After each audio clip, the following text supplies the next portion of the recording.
it is today. We are 22 and a half weeks away from Excalibur. So, mildly less fucking around. Road to Excalibur is what we were calling the series. And that is simply because one of the main reasons that I'm doing the Alberta Open, as you all know, is because if you win the overall, you win a sword. Now again, I'm not expecting to win the overall, but I'm hoping to win the overall. And so therefore, I'm naming it Excalibur, 100%. So far though, things are going well.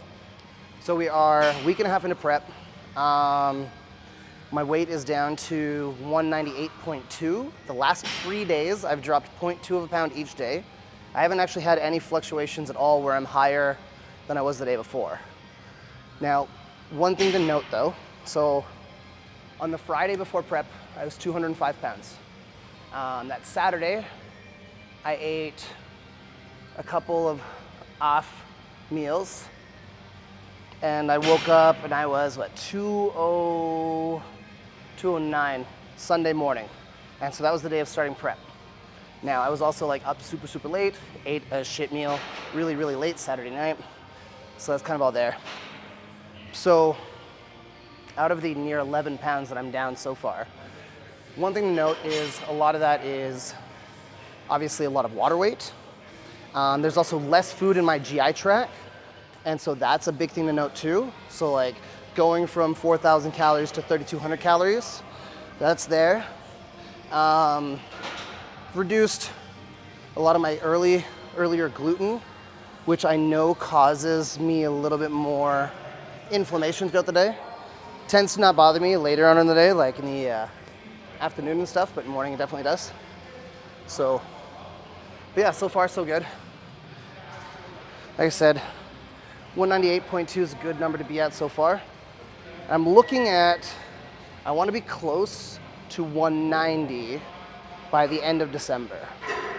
And if we're there by the end of December, then I think I'm on a pretty good path so far.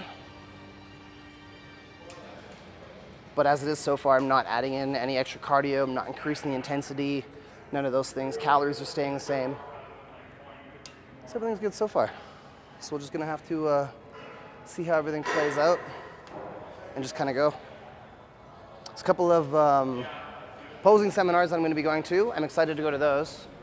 I'm not coaching specifically at them, but I think the one that I have a bunch of my own clients going to, I'm gonna spend time more with them and just kind of be their guide with it all as well.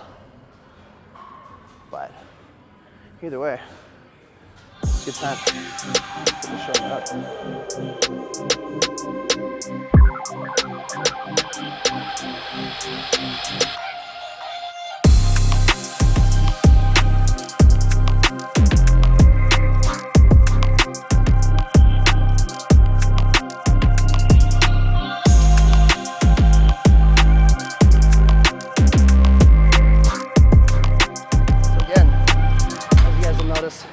I'm using the cuffs for this kind of shit. Honestly, it saves my fucking elbows so much using this. Because a lot of those times in those last reps, when you're really fighting to try to pull it in, a lot of those times you're gonna sit there and you're gonna also try to abuse the flexion of your wrist, which is gonna end up using your forearm muscles. And so much tension on those causes that golfer's elbow issue that I've ran into many times in the past, and I know a lot of people have. So you're doing flies, get some cuffs, save your elbows, and thank me later.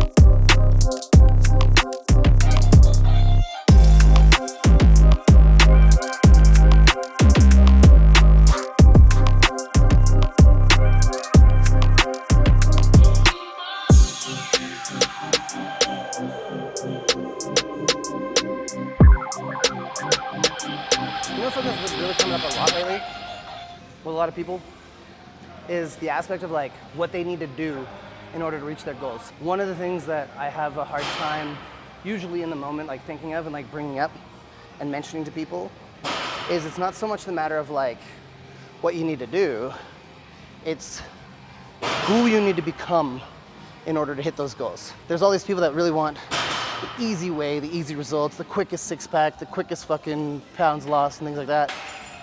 And the thing is like, if you're the person that wants it quick and easy, you're never gonna achieve it. And if you ever do achieve it, you're gonna have it for such a short amount of time that all of it's gonna be wasted and you're just gonna be pissed off at yourself anyways. Figuring out what your goals are and what kind of person it would take in order to achieve those goals. You know, most people that win the lottery, they're fucking broke in a couple of years. And their lives are usually worse off. They don't spend the effort, the time, creating the habits, learning the disciplines in order to earn all of that money. And so because you don't earn it all, you don't respect it. And because you don't respect it, you blow it all. Same thing comes if you're wanting quick and easy results when it comes to any of the other kinds of goals. You can get it quicker, but you're gonna fucking lose it just as fast. And then you're gonna feel even worse. So instead of that, look at who you are as an individual and ask yourself why you always want something quick and easy, and figure out how to change that so that you're willing to put in the work over a longer period of time to create the habits, the disciplines, in order to achieve the things that mean so much to you. That's big facts. I got 3 massage therapists, yet I still sometimes have to use the bars here. Oh, to work out, not. Oh, it feels so good though. And painful, and good. Oh. All right, last set of this. And so today is Wednesday, which means it's a tits and ass day. For those of you who don't follow along, it's chest and glutes, which is a very weird combination, but chest and glutes are my 2 weak points, so I do hit them multiple times in 1 week. So it's a tits and ass day. Some, that's their favorite days.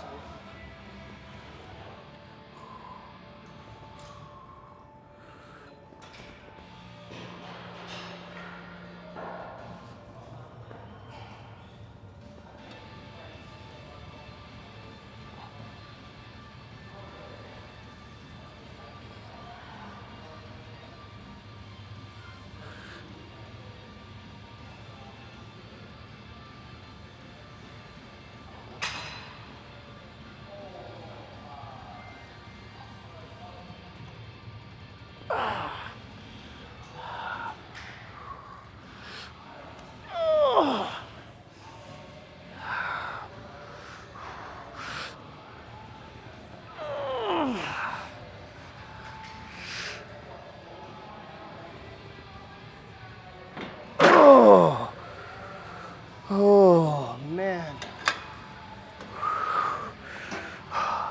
Butt stuff. Oh. As you guys see here, I'm not doing a normal hip thrust. I'm doing like a really slow glute bridge. I think Coach Cassim calls this the cast glute bridge, or at least other people do. And what the difference is with a hip thrust, it's a hard, fast, swift movement, where with a bridge, it's a very slow movement with a very intentional pause at the top and a good squeeze. I can feel the burn from here. Yeah, it fucking hurts. I'm gonna be honest, I really don't like training lower body. I know everybody says like, you have to love every aspect of the sport if you want to do great. There's work you can do without enjoying it. Yeah. It's just the work. Thing is you do it because you need to. It's like, I don't like dieting. I really don't like dieting, actually. I like eating a lot of food. Actually, a lot of shitty food. It's actually the reason I'm a bodybuilder is this is actually the only way that I can balance with my extreme love for shitty food, I suppose. It's like working out excessively gives me reason to eat good the vast majority of the time. Like this is the only way that I found I could actually balance things for myself, you know? So that I don't end up like massively overweight. I have all those bad habits from childhood where it's like food, the more you could eat was a competition and all that kind of shit. And that's honestly, that's actually part of the reason why, how I'm able to help people, like with my coaching. Yeah, I want to be able to coach a lot of athletes and stuff too, but a lot of what I really want to coach are the people that need help the most, and those are the ones that, you know, from their youth never really had a fucking shot because their parents had no idea what they're doing when it comes to feeding their kids, or their parents had no disciplines and things like that. The downside is although I've been able to make the changes, I'm still, you know, as I mentioned earlier in the video, it's like you do have to change who you are. You don't have to completely change who you are. You know, like I'm still that person.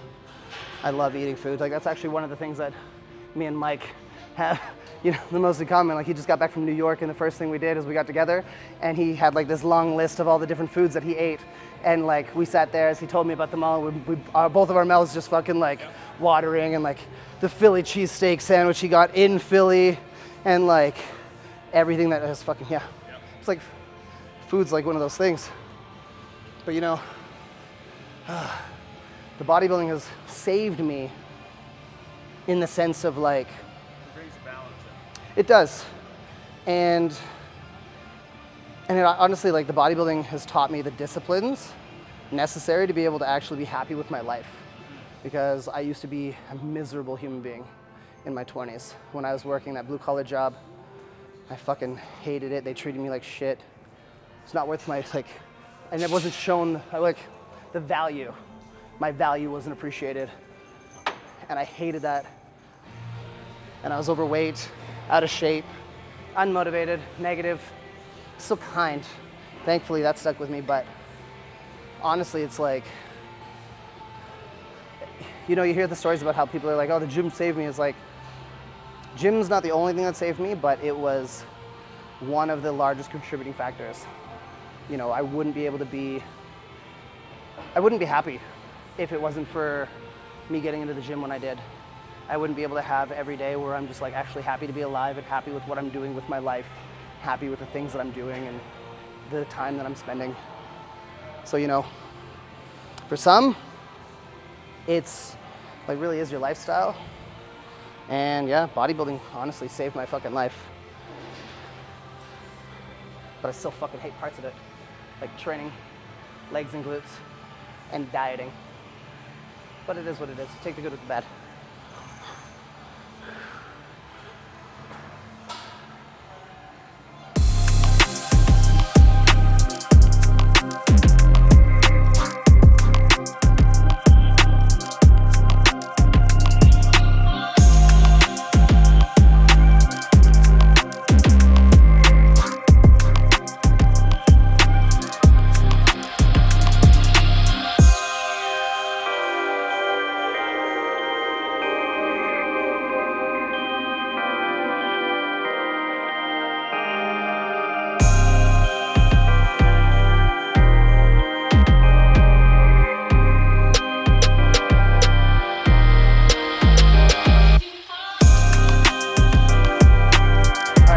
So, last exercise of the day, I've got dumbbell hamstring curls, and I threw up the quotes because like, this is more of an adductor exercise than anything.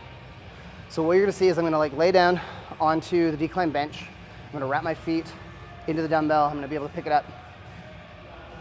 And although my hamstrings might seem like they're the main driver of everything, because of the dumbbell being like, I have to pinch the dumbbell so hard with my feet that it's more of like an adduction, like a heavy squeeze, that it actually like the adductors get the most work done with this exercise instead of the hamstrings. And it's kind of like how your adductors and your quads work together as like knee stabilizers with one another. It's kind of like in the sense of this, where the hamstrings now almost act as if they're the knee stabilizer.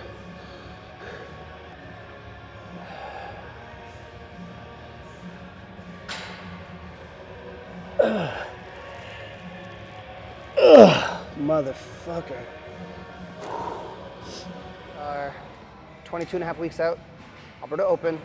Road to Excalibur. I want to win a fucking sword, man. Seriously. So, as I said, everything's starting out easy. always does for me for the first little while. The idea again of doing a super long prep is to make it so that it's easy as long as possible. It's gonna get hard, and I'm fine with it getting hard, and I don't think about that. But there's no sense in making it hard for an overly extended period of time. I'm still running low doses for cycle right now, nothing crazy. I think I'm taking a total of 350 milligrams a week, total of AAs. So that's good. Everything's gonna be good. We get blood work here soon too, just to make sure everything is still up to snuff, because you gotta remember, take care of your heart, take care of your health. If you wanna be doing this for a long time, you wanna live a long life, take care of your health. Hopefully you guys get some value from this. I know I'm getting value out of like prepping myself. It's gonna be quite the journey. It's gonna be quite difficult, but you know, I've got a lot of faith that I'll be able to make it there. I'm excited for it, so we'll have to see. So catch you guys in a couple of weeks. Hit that like, subscribe, drop your comments. Except for Jeff, don't tell me to get a mullet. We already did that. Love you boys. Love you all. Peace.